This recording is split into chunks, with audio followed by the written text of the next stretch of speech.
Is comedy an addiction? Yeah, I wouldn't want to be without it. I couldn't give it up. So, yeah, definitely it is for me. I do sort of totally get a rush off of it, I get a kick out of it, I love it. And also, you know, the chemicals that are released when you're laughing, other people are laughing, they are happy chemicals, aren't they? They're the same as, like, when you're in love. Oh, yes, telling jokes is definitely a habit. Anyone that really is doing this, it's got to be a bit mad, haven't they? I think it's quite scary. You have to be careful, don't you, that you don't... Because you start replacing real relationships with sort of the love you get from an audience, which is... Because, you know, you can't really... It's not really a real relationship, is it? No, but it's validation of some sort. It's great, yeah. Lots of strangers sort of telling you you're brilliant, and then you don't really need people close to you to say that to you anymore. And then you stop saying it to people close to you because you're thinking, what's wrong with you? Why are you so needy? And you forget you're getting 5,000 people going, yeah, this is brilliant. It's just you, isn't it? You want all of... You don't want the other members of the band. You don't want a set. You don't want, you know, Noel Coward to get any of the... You know, Shakespeare to get any of the glory. You want it all for yourself. Just you. Nobody else. Everybody else, go away. Me, me, me, me, me, me, me. I have a sickness like every other entertainer, to be the start, to be the belle of the ball, to be the center of the stage, to be the feature attraction. And I got the disease as much as anybody else, and I can't pretend I'm any different. Helps if you're damaged goods a bit. You know, we've all got... you know, it sounds stupid, but I think that there aren't very many of us who are kind of happy-go-lucky. Hey, everything's fine. We're not all fine.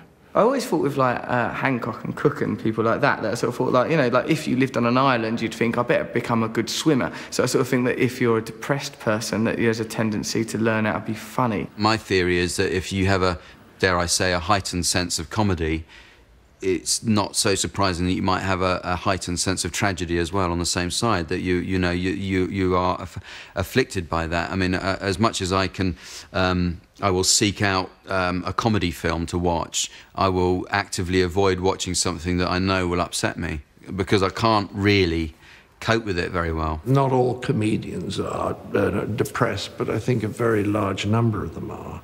Why is that? Well, I think they find that making people laugh makes them feel better in the short term. There's that little window after a great performance when you are untouchable.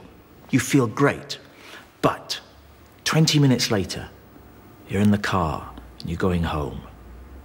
And you go, oh, God, it's gone. I've got to do it again. I really used to find it hard to, you know, because there's no... I sort of think, what do you do once you've come off? Because particularly with live stand-up, you know, you can have thousands of people laughing at you, loving you, then you just go home. What am I going to do? I'm on my own. Oh, no. You know, you have to find something, and that's why, you know, again, not sort of... I'm not advocating it, but sort of drugs. You sort of think, oh, at least it brings you down, closes your head off, puts you to bed. You know, you need something. There needs to be some punctuation. You can't just go to bed. I think after gigs is the hardest time for comics. I really, truly believe that. Yeah. It's a danger zone, Matt. Yeah. Danger. Because also you feel powerful. Yeah. And I think it's a dangerous feeling. I know for Len it is. Yeah. He's learned over the years, must go home. Go home. Go home. And I will try to be up, so that there's conversation that can happen that goes, right, bring him down, talk him down like a hostage negotiator. Otherwise, want to go dancing!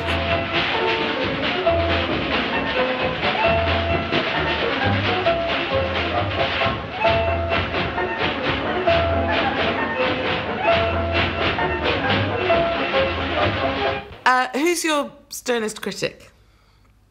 I am. I'm very, very critical of my own stuff. Myself? Probably me. Would that be the same for you then? Yeah, Jim? The Lord God Jesus Christ. I'm joking, he's imaginary. 14-year-old Pakistani boys. Big, white, Essex men. I want them to like me. I would hate to be doing something that my wife thought, what'd you do that for? It's rubbish. We've been together for 20 years, so I would know if she was pulling the wool over my eyes and saying, yeah, it was great, it was really good. You know, you should do more panel shows. She keeps me from getting full of myself. On Wednesdays, they pick up trash. So late Tuesday afternoon, Jenny will say to me, do you want to take the recyclables out and put them out on the street? And I will say to her, do you think Joanne Woodward asked Paul Newman to take the recyclables out and put them on the street. To which she replies, if you were Paul Newman, I wouldn't ask you to take the recyclables out. You asked for that.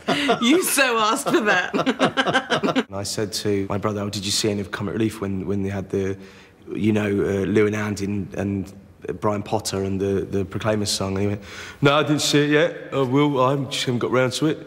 And I just, oh, my brother hasn't seen it yet. But then I showed it to him.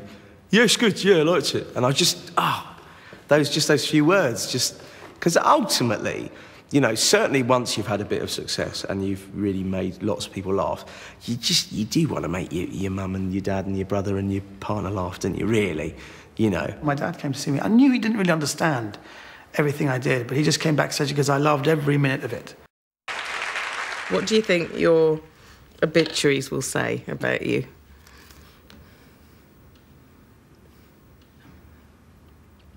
This is gold, this silence. Yeah. It will probably involve the word camp, funny man, and Irish. Obscure Welsh comic dies. Ex-black and white minstrel passes away. Son Shagger of the Year dies. Simon of the Dead. Mac and PC in, in Death Horror Crash. Noel Fielding amused some people with his wonky prog rock original thinking. Even his death was derivative. Other people have died in this manner before. I have done the best with the meagre talent I've been given. I am spinning this fucker out. Look, I think I'll be admired from that in the future. Look what he was given by God, and look what he did with it. That's extraordinary.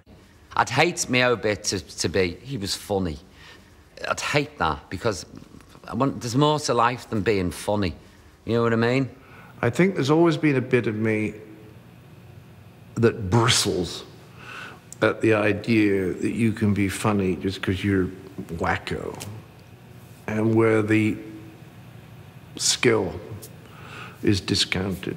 The greatest compliment I was ever paid, it touched me very deeply, as I met Charlie Chaplin's widow. And she told me that after Charlie died, she used to watch 40 Towers to cheer herself up. And I thought, to cheer up Charlie's widow. Yeah. I'll put that on my tombstone. I've got my headstone done. I have it. Oh, absolutely. What does it say, Frank? Frank Carson, comedian.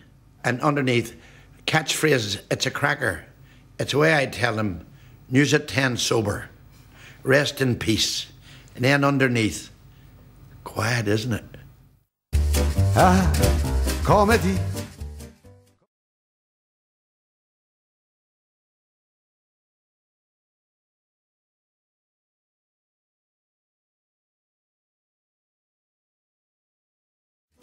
Ta-da-da-dum, ta-da-da-dum, ta-da-da-da-da-da-da.